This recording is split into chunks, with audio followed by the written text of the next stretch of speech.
അപ്പോൾ നമ്മുടെ അടുത്ത പരിപാടി സ്റ്റാർട്ട് ചെയ്തേക്കാണ്. ഇന്നത്തെ ഉണ്ടാക്കാൻ പോണത് വേറെ ഒന്നല്ല, ചിക്കൻ ഇഷ്ടോ.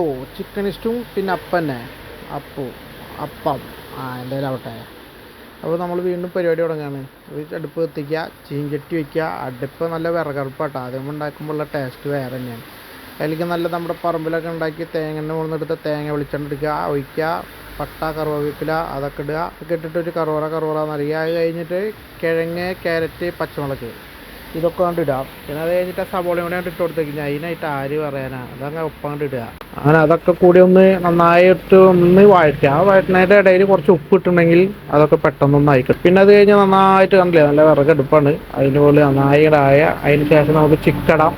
ചിക്കിട്ടിട്ട് ഒന്നുകൂടി ഇളക്കി കൊടുക്കുക. ചിക്കൻ ഒരു 2-3 മിനിറ്റ് അത് അങ്ങനെ കിടന്നോട്ടെ. അപ്പോൾ എനിക്കൊരു കുരുമുളക് പൊടിയൊക്കെ കണ്ടിടുക. അപ്പോൾ പിന്നെ കുറച്ച് കണ്ട് കഴിയുമ്പോൾ ഒരു വൈറ്റ്നസ് കളറൊക്കെ വരും. അപ്പോൾ അതതിൻ്റെ കഴിഞ്ഞ് വന്ന് നമ്മൾ മാറ്റിയിട്ട് കഴിഞ്ഞാൽ സെക്കൻഡ് പാല്, ഇതിന് 2 പാലാട്ടോ വേണ്ടത്. തേങ്ങാപ്പാലിൻ്റെ സെക്കൻഡ് വേണം ഫസ്റ്റ് വേണം. അതിൽ സെക്കൻഡ് പാൽ കണ്ട് നീട്ടിയെടുത്ത് അതിലങ്ങോട്ട് ഒഴിക്കുക. അതുകൊണ്ട് ഒഴിച്ചാൽ പിന്നെ അതങ്ങോട്ട് കുറുകി വരുമ്പോൾ ഈ ചിക്കനിൽ ഈ എരിവും പുളിയൊക്കെ കണ്ട് പിടിക്കുക, നല്ല സെറ്റാവും.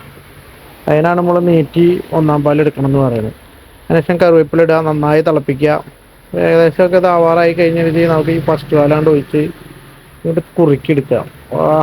എന്താ സംഭവം, അടിപൊളി. അങ്ങനെ നല്ല കുറുകിയിരിക്കണുണ്ടല്ലേ, എന്താ മുതല്. ഇതാണ്ട് അപ്പം കൂട്ടി കഴിക്കാണ്ടല്ലോ, വേറെ ഒന്നും വേണ്ട. തേഞ്ഞോന്ന് മാത്രം നോക്കിയാൽ മതി, വേറെ ഒന്നും നോക്കാനില്ല. പിന്നെ ഒരു കാര്യം ശ്രദ്ധിക്കാനുള്ളത് എന്താ വെച്ചാൽ, ഈ ഫസ്റ്റ് പാൽ ഒഴിച്ചതിന് ശേഷം വല്ലാണ്ട് അടുപ്പത്ത് വയ്ക്കരുത്. അതുകൊണ്ട് ഒന്ന് ജസ്റ്റ് ഒന്ന് ഇളക്കിയാണ്ട് ഇറക്കി വയ്ക്കുക, പരിപാടി കഴിഞ്ഞു.